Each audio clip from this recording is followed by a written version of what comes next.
Hello friends, मैं वैशाली स्वागत करती हूँ आप सभी का आपके अपने प्लेटफॉर्म एग्जाम जंक्शन पे। जैसा कि आप सभी को पता है कि सीटेट की आंसर की आ गई है, तो जब से सीटेट की आंसर की आई है तब से बहुत सारे बच्चों के ये क्वेश्चंस थे कि आखिर मैम किस पर चैलेंज किया जाए, किस क्वेश्चन पे हम चैलेंज करें और किस किस क्वेश्चन पे हम चैलेंज नहीं करें। कुछ क्वेश्चन पे डाउट बना हुआ है, कुछ क्वेश्चन क्लियर ही है कि आपको इस पे चैलेंज करना ही है, क्योंकि कुछ क्वेश्चंस के जो आंसर दिए हैं आयोग ने वो गलत ही दिए हैं। तो फटाफट से अभी हम डिस्कस करते हैं कि आखिर ऐसे कौन से क्वेश्चंस हैं जिस पर आपको चैलेंज करना चाहिए और ऐसे कौन से क्वेश्चंस हैं जिस पर आपको चैलेंज नहीं करना चाहिए। और बिल्कुल ध्यान से देख लीजिए, क्योंकि अगर आप देखिए यहाँ पर चैलेंज करते हैं तो जिसके भी देखिए चैलेंज उनको तो जरूर करना चाहिए जिनके 90 जनरल के हैं और 90 नंबर बन रहे हैं, 90 नंबर बन रहे हैं, 90 नंबर लाने हैं, 90 नंबर लाने हैं और आपके 89 या फिर 88 बन रहे हैं, है ना। या अगर आप ओबीसी और जनरल में हैं, ओबीसी और एससी में हैं और अगर इधर आप जनरल में हैं, ठीक है, जनरल में 90 मार्क्स चाहिए हैं और ओबीसी एससी में 82 मार्क्स चाहिए हैं। क्लियर। तो अगर आपके 89 या फिर 88 बन रहे हैं तो जरूर चैलेंज करिएगा ताकि आपके 90 हो जाएं और आप पास हो जाएं, क्योंकि अगर इस टाइम आप पास हो गए तो आगे वैकेंसी में आप बैठ पाएंगे। तो यहाँ पर अगर आपके 82 से 81 या फिर 80 कुछ ऐसे मार्क्स बन रहे हैं तो भी ऐसे बच्चे सभी लोग जरूर चैलेंज जरूर करिएगा। क्लियर। अब हम बात करेंगे यहाँ पर कि आखिर किस पे आपको चैलेंज करना चाहिए और किस पर नहीं करना चाहिए। तो निम्नलिखित में से यहाँ पर अब हम बात करने जा रहे हैं। तो यहाँ पर अगर हम बात करेंगे कि निम्नलिखित में से किसने गणितीय खगोल विज्ञान यहाँ के क्षेत्र में काम किया है, ठीक है, यहाँ पर गणितीय खगोल विज्ञान के क्षेत्र में काम किया है, तो इसमें सभी का डाउट है। और आपका जो आयोग है इन्होंने लगाया है भास्कर वन, लेकिन आर्यभट्ट भी आपका बिल्कुल सही है, आर्यभट्ट भी बिल्कुल सही है। तो आप लोगों को आपको थर्ड और फोर्थ दोनों पे क्या कॉमन नंबर मिलना चाहिए, क्योंकि इसमें आर्यभट्ट और भास्कर दोनों सही हैं। तो इस पे तो आप चैलेंज जरूर कर दीजिएगा, क्योंकि अगर इस पे आप चैलेंज करेंगे तो आपका 1 नंबर पक्का, तो 1 नंबर आपका पक्का हो जाएगा। क्लियर। तो 1 नंबर पक्का हो जाएगा अगर आप इस क्वेश्चन पे चैलेंज करते हैं, तो इस पे जरूर कीजिए। और खासकर अगर आपका सीटेट पास होने से रुक रहा है 1 या 2 नंबर से तो जरूर कर लीजिएगा। फटाफट से नेक्स्ट देखते हैं। एक क्वेश्चन आपका दिया है ईवीएस में कि कक्षा 3 के विद्यार्थी के लिए ईवीएस में निम्नलिखित में से कौन सा सीखने का परिणाम यानी अधिगम प्रतिफल नहीं है, अधिगम प्रतिफल नहीं है। तो यहाँ पर देखिएगा कक्षा की दिशाओं की पहचान करना, कुछ स्थानीय इंडोर आउटडोर खेलों में नियमों का अवलोकन करना, तो ये दोनों तो आपके सही हैं। पूछा गया है नहीं, अच्छे और बुरे स्पर्श पर अपनी राय व्यक्त करना, और कहा गया है कि देखे गए अनुभव किए गए मुद्दों पर आवाज उठाना और समाज की प्रथाओं से संबंधित करना, ठीक है, जैसे संसाधनों के स्वामित्व में भेदभाव। तो यहाँ पर अगर ये बात जूनियर की होती तब तो सही होता, बात इन्होंने साफ साफ दे दिया है कक्षा 3 यानी आपकी पीआरटी प्राइमरी की बात है ना, प्राइमरी की बात है ना। जब प्राइमरी की बात है तो कक्षा 3 के विद्यार्थी के लिए ईवीएस में निम्नलिखित में से कौन सा सीखने का परिणाम यानी अधिगम प्रतिफल नहीं है, तो बिल्कुल यहाँ पर तीसरा और चौथा दोनों होगा, क्योंकि अच्छे और बुरे स्पर्श पर अपनी राय व्यक्त करना, हम प्राथमिक के बच्चों की बात कर रहे हैं, ये आपका जूनियर में होता तो सही होता, ना तो तीसरा सही है ना तो चौथा सही है, लेकिन आयोग ने आपका चौथा माना है, तो ये भी आपका डाउटफुल क्वेश्चन है। नेक्स्ट देखिएगा। अब देखिए आपकी जिम्मेदारी है कि आप किस पर करते हैं, है ना, चैलेंज और किस पर नहीं करते हैं, आप क्या चाहते हैं ये आप लोग डिसाइड करिए। नेक्स्ट देखिएगा, which of the following statement are true and false, कौन सा स्टेटमेंट यहाँ पर ट्रू फॉल्स, ये आपका इंग्लिश का क्वेश्चन जो था यहाँ पर बताया गया। यहाँ पर आपको बताना है कि इवन द जज रिकॉग्नाइज्ड हिज लैंग्वेज एक्यूमेन, और यहाँ पर था he preferred his legal obligation to family obligation. तो यहाँ पर आपका पहला सही है, दूसरा फॉल्स है। पहला सही है और दूसरा फॉल्स है, लेकिन क्या आपका जो आयोग है इन्होंने दोनों को ही ट्रू माना है, दोनों को ही बोथ आर ट्रू माना है, लेकिन आपका क्या पहला सही और दूसरा फॉल्स होगा, फोर्थ होगा, लेकिन आयोग ने आपका इसको सही माना है। तो ये भी आप देख सकते हैं।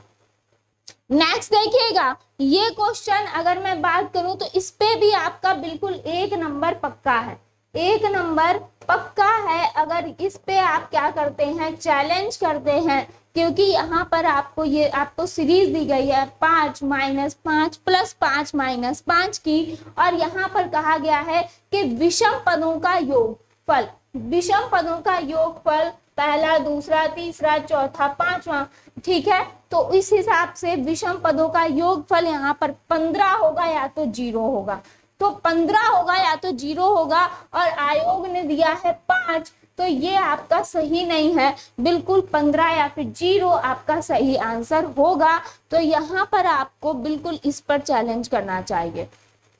नेक्स्ट देखिएगा, नेक्स्ट एक ईवीएस का क्वेश्चन आपका और है कि एक ईवीएस शिक्षक कक्षा में एक प्रयोग प्रदर्शित करता है जिसमें एक अंडा पानी के गिलास में डूब जाता है लेकिन पानी में नमक मिलाने पर तैरता है। विद्यार्थियों की पूछताछ के लिए वह निम्नलिखित में से कौन सी सबसे उपयुक्त व्याख्या दे सकती है? फटाफट से बताइए। अलग अलग मात्रा में नमक के साथ प्रयोग करें और उसका अवलोकन करें, या फिर आप उच्च कक्षाओं में सही कारण सीखेंगे। देखिए उच्च कक्षाओं की बात हो गई है तो ये तो नहीं है, प्राइमरी में आया है, ठीक है। प्रत्येक विद्यार्थी को पानी में विभिन्न वस्तुएं डालकर स्वयं निष्कर्ष निकालने दें, या फिर पानी के घनत्व के कारण अंडा तैरता है। तो यहाँ पर पानी के घनत्व के कारण आप बच्चे को बताएंगे नहीं, क्योंकि यहाँ पर बात है प्राथमिक की, तो ये भी नहीं होगा। अगर आपकी बात करेंगे यहाँ पर जो आयोग है इन्होंने आंसर माना है अलग अलग मात्रा में नमक के साथ प्रयोग और उसका अवलोकन करें, लेकिन अगर हम प्राथमिक की बात करेंगे तो सबसे ज्यादा बच्चा अगर स्वयं से करके सीखे तो वो आपका बेस्ट ऑप्शन माना जाता है। तो बेस्ट ऑप्शन आपका मुझे थर्ड लग रहा है, और आपके जो आयोग है इन्होंने दिया है फर्स्ट। तो इस पर भी क्योंकि यहाँ पर दिया है स्वयं निष्कर्ष निकालने दें, तो बच्चा खुद से करके सीखे, यही तो कहता है सीटेट। तो बिल्कुल यहाँ पर आपका थर्ड ऑप्शन राइट मैक्सिमम होगा, क्योंकि सबसे बेस्ट जो ऑप्शन है वो आपका थर्ड है, लेकिन आयोग ने माना है फर्स्ट को। क्लियर? नेक्स्ट देखिएगा, निम्नलिखित कथनों को पढ़िए तथा सही विकल्प का चयन कीजिए। यहाँ पर अभिकथन क्या दिया है? प्राथमिक स्तर पर ईवीएस में विषयों के बजाय थीम है। तो देखिए आपकी ईवीएस में आपकी प्राथमिक स्तर पर थीम्स दी हुई हैं, तो बिल्कुल सही है, ये आपका बिल्कुल सही है। नेक्स्ट कारण क्या दिया गया है कि विषयों की तुलना में जो थीम आधारित ईवीएस है उसको सीखना शिक्षकों और विद्यार्थियों के लिए आसान है। तो अगर आपके पास वर्ड आएगा आसान है, आसान हो या फिर कठिन हो, तो ऐसे वर्ड्स आपके दोनों ही किसमें आएंगे? निगेटिव में आएंगे।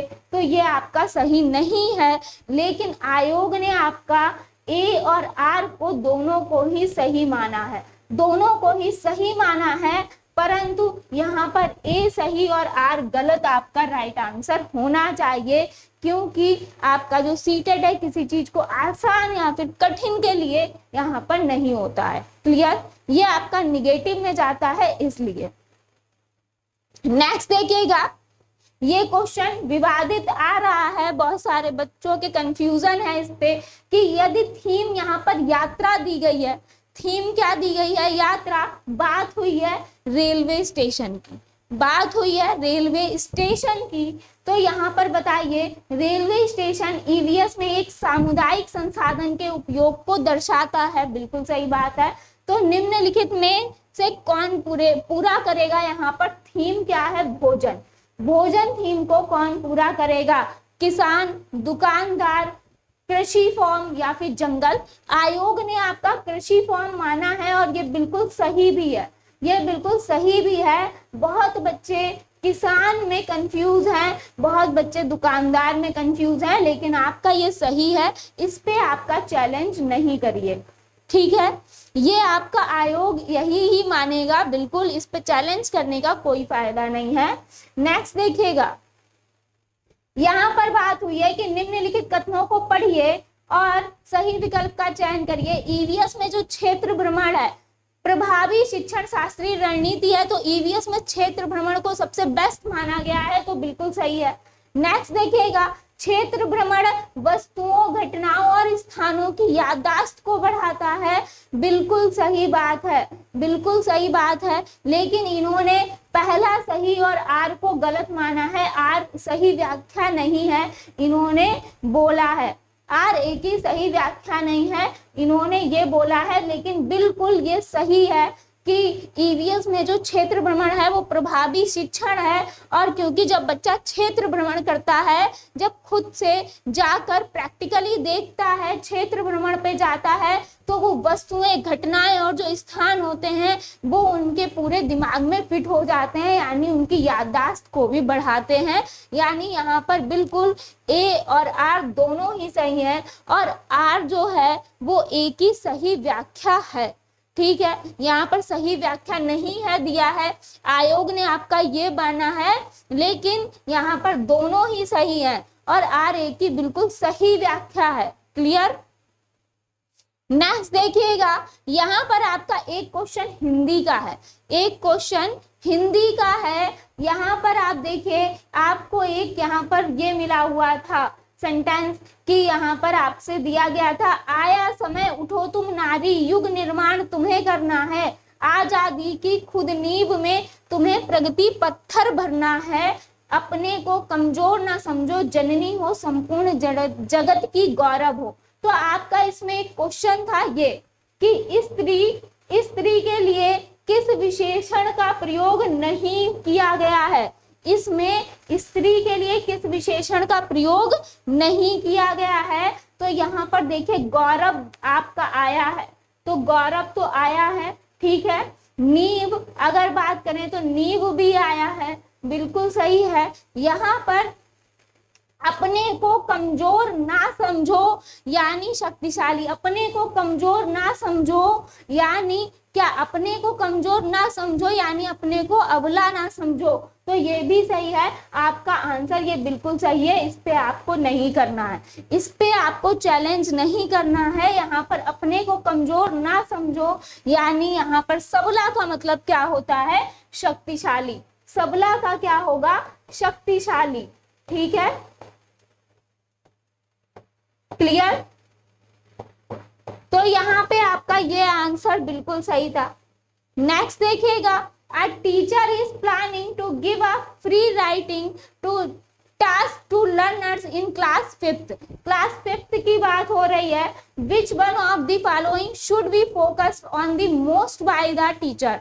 फटाफट से बताइए। अगर यहाँ पर आपको देखे, यहाँ पर आपको इन्होंने क्या दिया है, यहाँ पर आपको इन्होंने दिया है फ्लुएंसी ऑफ द कंटेंट, ये आपका आंसर इन्होंने दिया है, ठीक है, ये आंसर इन्होंने आपका दिया है। लेकिन यहाँ पर अगर हम बात करेंगे तो यहाँ पर आपका ये आपका अगर हम इन ऑप्शंस के हिसाब से देखेंगे तो ये आपका सही है, क्योंकि बहुत सारे लोगों का इसमें डाउट है कि आखिर देखिए हैंड राइटिंग सिर्फ हैंड राइटिंग के बल पे नहीं होगा, है ना, एक्यूरेसी आपका हो नहीं सकता, तो यहाँ पे एक्यूरेसी आपका होगा नहीं, तो पहला और चौथा आपका कट गया क्योंकि एक्यूरेसी आप नहीं देखेंगे, ठीक है, फ्री राइटिंग में, ठीक है। Hand writing of the learners नहीं, जो फ्लुएंसी ऑफ द कंटेंट है। बिल्कुल सही बात है, क्योंकि अगर बच्चा क्या आपने जो है फ्री राइटिंग कर रहा है, फ्री राइटिंग यानी आपने कोई उसको क्या दे दिया, कोई भी